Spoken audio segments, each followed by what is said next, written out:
Hello बच्चों, कैसे हैं आप सब। आज हम क्लास 7 के हिस्ट्री चैप्टर 6 जो कि डिवोशनल पास्ट डिवाइन, इसके हम एनसीईआरटी के सॉल्यूशंस देखेंगे। फर्स्ट क्वेश्चन है match the following. First column को आपको सेकंड कॉलम के एलिमेंट से मैच करना है। क्वेश्चन देख करके आप समझ गए होंगे। अपना थोड़ा टाइम दीजिए और इसको खुद भी करने की कोशिश कीजिए। चलिए, अब मैं आपको इसका आंसर बताता हूँ। फर्स्ट, द बुद्धा का राइट ऑप्शन होगा क्वेश्चन सोशल डिफरेंसेस। देखिए, जो बुद्ध थे उन्होंने कास्ट सिस्टम को अपोज किया और उन्होंने क्या किया, इक्वालिटी को प्रमोट किया। ठीक। शंकरादेव शंकरादेव नामघर से रिलेटेड थे, क्योंकि नामघर क्या थे बच्चों, ये प्रेयर हॉल्स हुआ करते थे जिनको शंकरादेव ने स्टैब्लिश किया असम में। वो विष्णु वर्शिप, कि वो डिवोटी थे विष्णु के, तो उन्होंने एक नामघर करके प्रेयर हॉल्स बनाए थे जहाँ पे वो विष्णु भगवान की पूजा करते थे। और ये कहाँ स्टैब्लिश हुई, असम स्टेट में। निजामुद्दीन औलिया सूफी संत थे। ठीक है, राइट ऑप्शन होगा सूफी संत।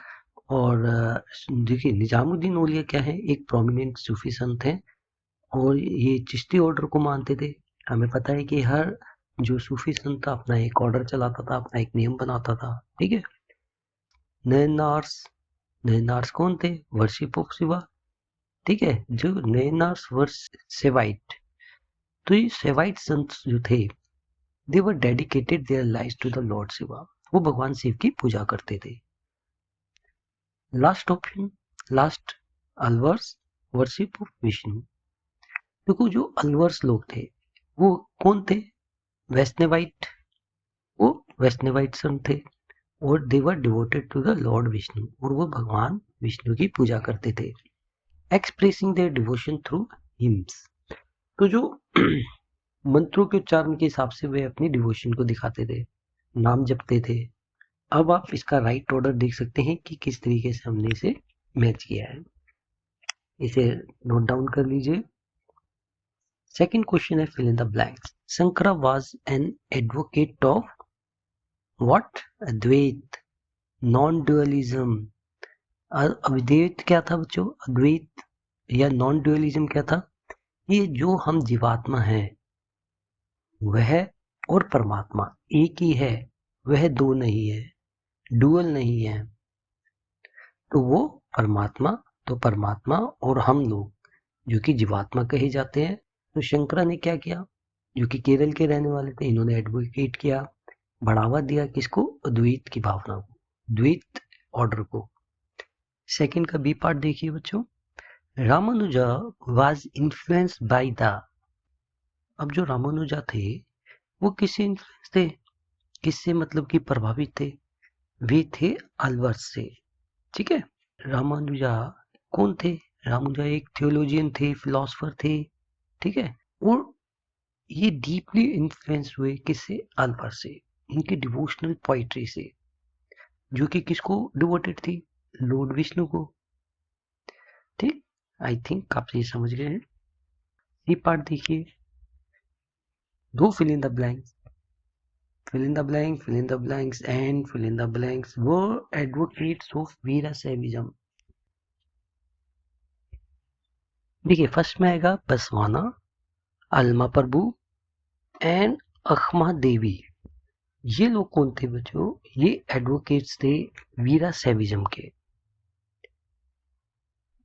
अभी वीराशैविज्म क्या था, it was founded in 12th century in Karnataka, जैसे कि हमने देखा था।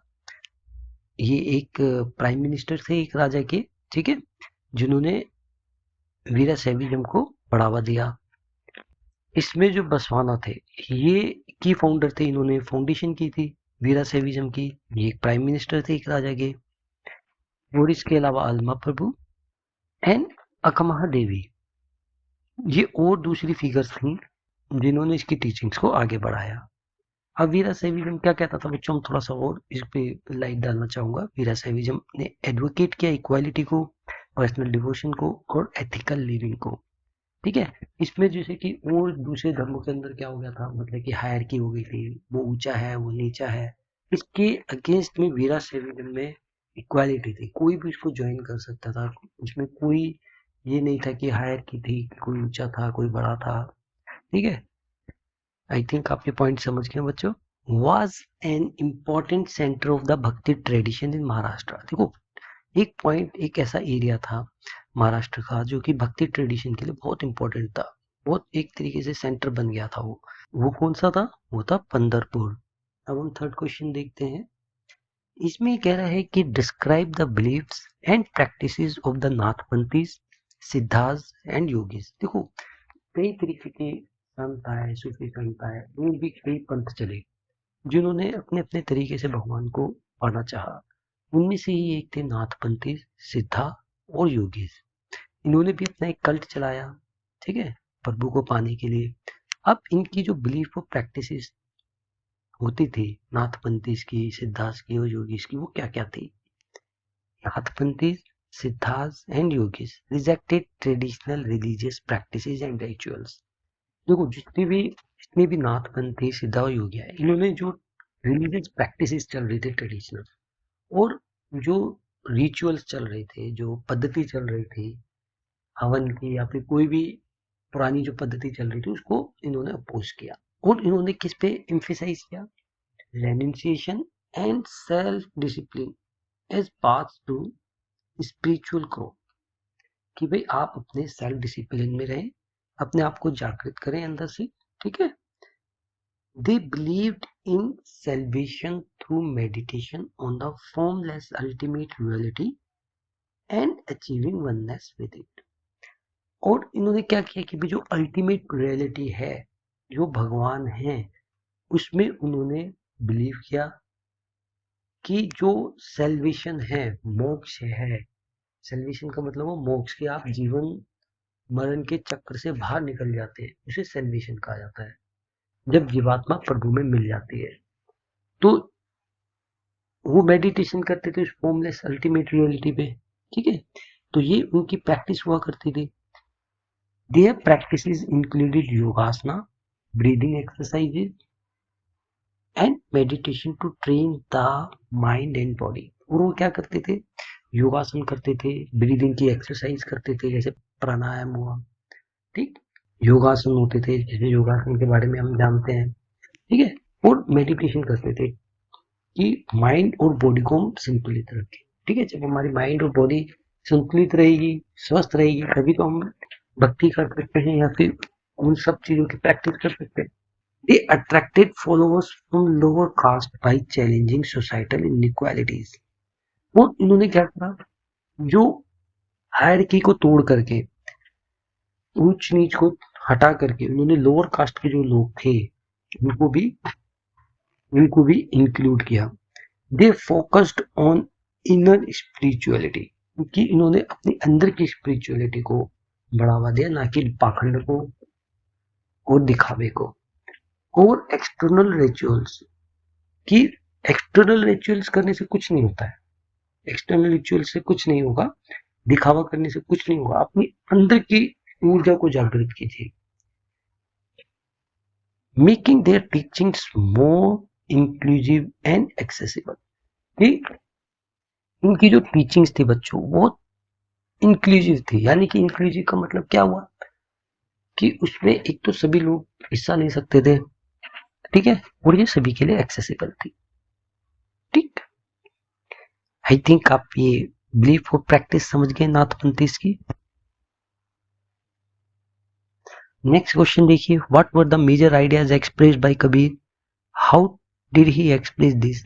आप कबीर दास जी को आप जानते ही हैं, वे कौन थे? वो भक्तिकालीन कवि थे, जो कि अपने दोहों के माध्यम से लोगों को ज्ञान दिया करते थे। अब उनकी जो मेजर आइडियाज थे वे क्या थे? देखो, कबीर दास जी ने भी क्या किया? रिजेक्टेड किया कास्ट को। जो कास्ट सिस्टम थी, हायरकी बनी थी ऊंच नीच की, वह ऊंची जाति का है, वह नीची जाति का है। आइडोल वर्शिप की मूर्ति पूजा का उन्होंने खंडन किया, वह मूर्ति पूजा के विरुद्ध थे। एंड रिचुअलिस्टिक प्रैक्टिसेस, वो जो भी जैसे कर्म कांड करना, ठीक है, तीर्थ करना, वो उसके खिलाफ थे। He emphasise devotion to a formless god, कि उन्होंने किसमें बिलीव किया? एक फॉर्मलेस गॉड में, जो कि किसी भी फॉर्म में नहीं है। He promoted the unity of all religions, advocating harmony among different faiths, और सभी धर्मों की यूनिटी में उन्होंने सभी धर्मों की यूनिटी को प्रमोट किया। He stressed the importance of moral living and inner spirituality, और इनर स्पिरिचुअलिटी और मोरल लिविंग को कि भाई अच्छे से रहना है, ईमानदारी से रहना है, गलत काम नहीं करना है, उस पर स्ट्रेस किया और उसको बढ़ावा दिया। Kabir expressed his ideas to simple and impactful dohas. मैंने जैसे आपको बताया कि वो दोहा लिखते थे, ठीक है। आप अपनी हिंदी की किताबों में कभी कभी दादी के दोहे आएंगे तो उसको देखेंगे, उसको पढ़ेंगे भी। His use of vernacular language made his teaching accessible to ordinary people. उनकी जो लोकल लैंग्वेज में वो बोला करते थे तो वो ऑर्डिनरी पीपल उसको समझा करते थे, उनके टीचिंग्स को। ठीक, आई थिंक ये क्वेश्चन आपको क्लियर हो गया बच्चों। चलिए अब हम पांचवा क्वेश्चन देखते हैं। What were the major beliefs and practices of the Sufis? देखो सूफीज का हमने देखा कि वो किस तरीके से पूजा करते थे, कवालिस के माध्यम से, है नी? वो शांति प्रिय तरीके से वो पूजा को करते हैं। अब इनकी मेजर बिलीव्स एंड प्रैक्टिसेस क्या हुआ करती थी सूफीज की? देखिए जब हम सूफीज के बारे में पढ़ रहे हैं, हम नाथपंथीज के बारे में पढ़ रहे हैं, कबीरदास जी के बारे में पढ़ रहे हैं, तो हर योगी ने, हर सन्यासी ने, हर सूफी ने, हर संत ने अपना अपना एक मत लिया है, अपना अपना एक विचार प्रकट किया है कि भी किस तरीके से हम ईश्वर की पूजा कर सकते हैं और उनकी प्राप्ति किस माध्यम से हम कर सकते हैं। तो इसमें सूफीज की जो मेजर बिलीव्स एंड प्रैक्टिस होती थी क्या थी?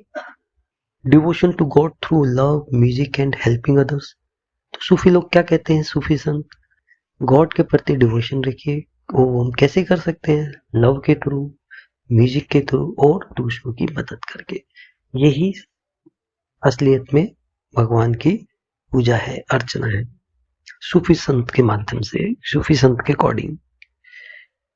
फोकस ऑन इनर प्योरिटी, कि भाई आप अपने अंदर की प्योरिटी पे ध्यान दीजिए।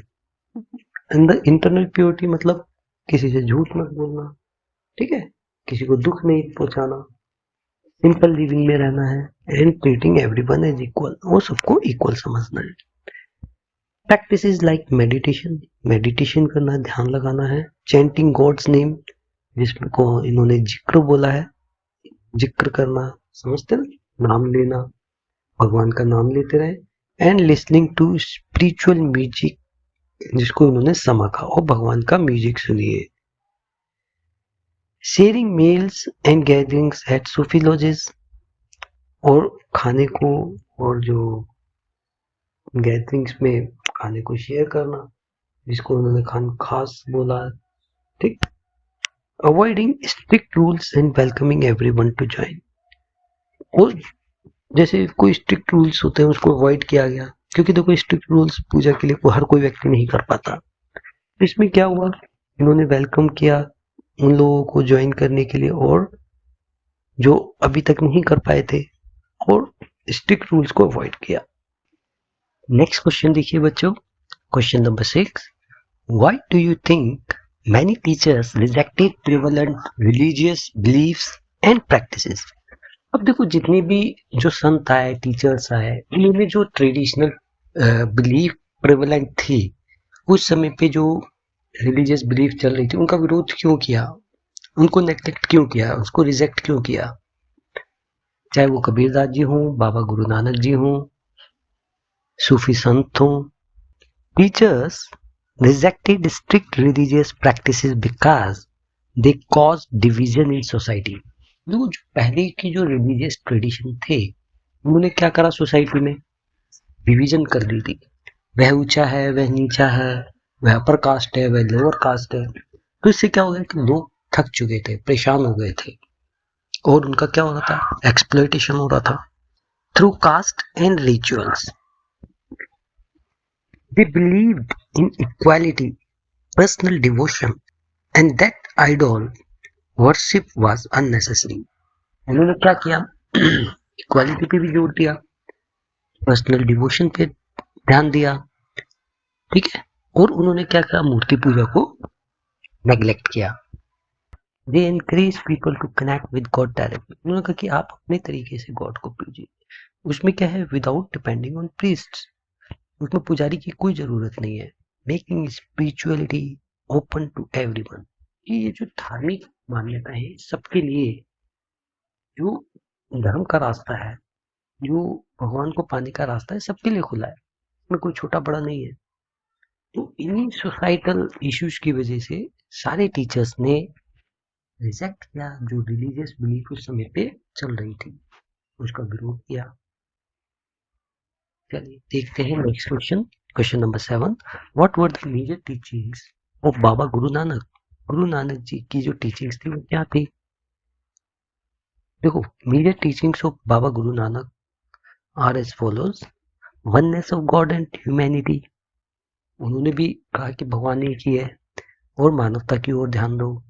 Rejection of the caste system and idol worship, उन्होंने भी कहा कि मूर्ति पूजा व्यर्थ है और कास्ट सिस्टम को रिजेक्ट किया जाना चाहिए, कि वह ऊंचा है, वह नीचा है, वह अपर कास्ट है, वह लोअर कास्ट है, इन सब चीजों को उन्होंने नेग्लेक्ट करने के लिए कहा। एम्फेसिस ऑन नाम जपना, उन्होंने कहा कि भाई भगवान का नाम जपो, ठीक है। इंपॉर्टेंस ऑफ कीरत करो, कि भाई आप कीरत करो, ऑनेस्ट काम करो। कीरत करो का मतलब ऑनेस्ट काम करो। एनकरेज टू वंदचको, वंचको का मतलब क्या है, शेयर विद अदर्स। देखो, वंचको का मतलब हुआ कि आपके पास अगर कोई ऐसी चीज है जिसे आप लोगों के साथ शेयर कर सकते हो, कोई नीडी है, तो आप उस नीडी पर्सन के साथ अपनी वो चीज शेयर करो, ठीक है। Promotion of equality, selfless service and righteous living, और उन्होंने क्या प्रमोट किया, इक्वालिटी को, स्वार्थ से हट करके सर्विस को। यार आपको जो सर्विस करनी है वह सेल्फलेस होनी चाहिए, कि वह अपने लिए ना होकर के समाज के लिए होनी चाहिए। एंड राइटियस लिविंग, और अच्छे जिंदगी होनी चाहिए, एक ईमानदार जिंदगी होनी चाहिए, ठीक है। आई थिंक ये क्वेश्चन बच्चों आपको समझ में आ गया है। क्वेश्चन नंबर 8 देखिए। वो इधर था, वो इधर द वीरा सहवास और the sant of Maharashtra discuss their attitude towards caste, इन दोनों जो सिस्टम थे, ठीक है, तो इनका कास्ट के प्रति क्या नजरिया था। तो वीरा सहवास जो थे completely rejected the caste system, ठीक है। तो इसने, वीरा सेविज्म ने क्या किया, कास्ट सिस्टम को नेग्लेक्ट किया and believed in equality for all, वो सबके लिए इक्वालिटी में विश्वास जगाया। They welcome man and women from all caste into their community and opposed rituals that supported caste divisions, और इन्होंने कास्ट सिस्टम को भी नेग्लेक्ट किया, सभी मैन वुमेन को वेलकम किया कि भी नहीं, आप किसी भी कास्ट के हो, आप इस सिस्टम में आइए, ठीक है।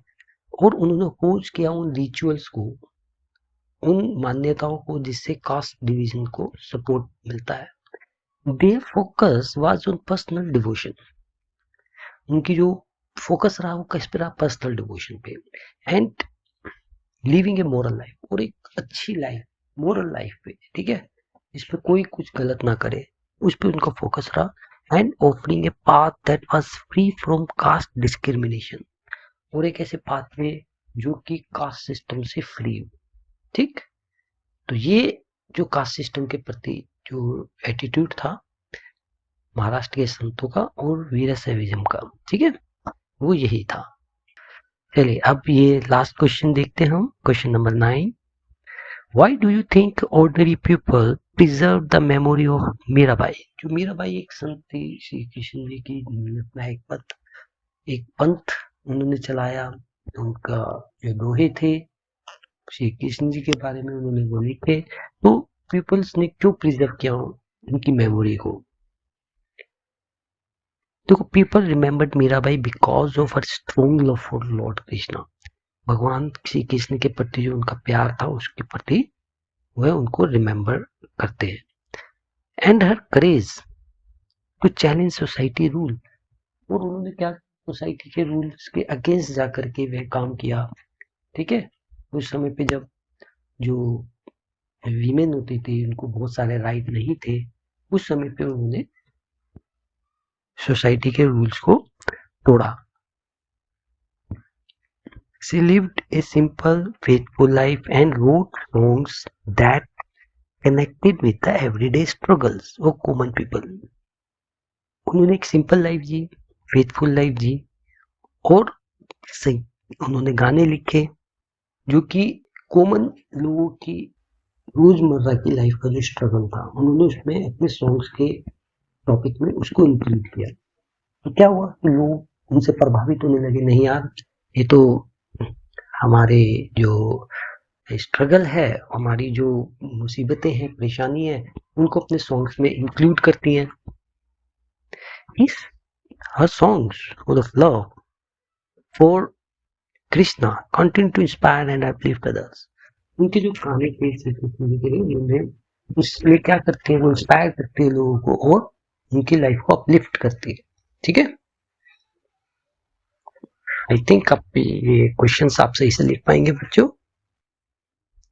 चलिए अब अपनी नेक्स्ट वीडियो में मिलेंगे, तब तक के लिए बाय बाय।